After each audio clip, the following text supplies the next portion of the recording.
Under the ashen sky, she stood alone in the vast expanse of the bustling airport. Anxiety gnawed at her heart as she held the phone in her trembling hands and texted, "I'll give you 30 minutes. If you come, I'll stay. If you don't, I'll leave. We're done." Her fingers moved swiftly over the keys, pressing send with a finality that echoed in her heart. She could feel the pulse of the city around her, the cacophony of the airport creating a sharp contrast to the silence of her heart. Time seemed to march on in slow motion, each tick of the clock echoing her growing dread. She stared at the endless stream of strangers rushing by, their faces a blur, oblivious to the drama unfolding in her world. 30 minutes passed, each second stretching into an eternity. "I'm counting from 1,000. If you don't come, I'm really leaving," she murmured to herself, her voice barely audible over the din of the airport. She counted and counted, her words dissolving into the cool, crisp air. She got to 999 but couldn't bring herself to say 1,000.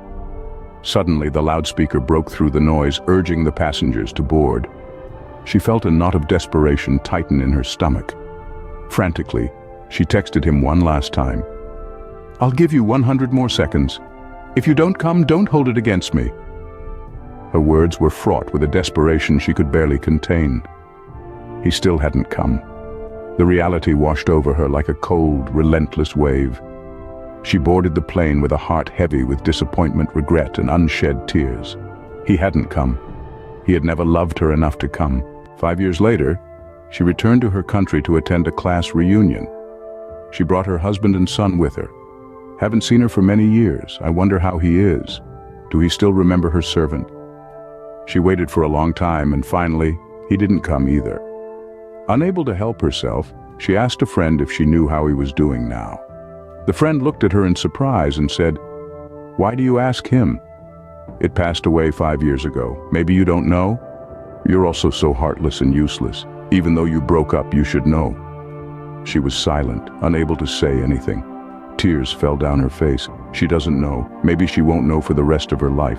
The day she went abroad, he drove his car to chase her, and the car had an accident. The day she left, he left too. The only difference is she went abroad and he, perhaps she didn't know before he died, he tried to call her. But she was on the plane and couldn't make the call.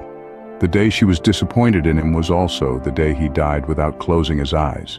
If only we could see each other's perspective. Then there would be no regrets.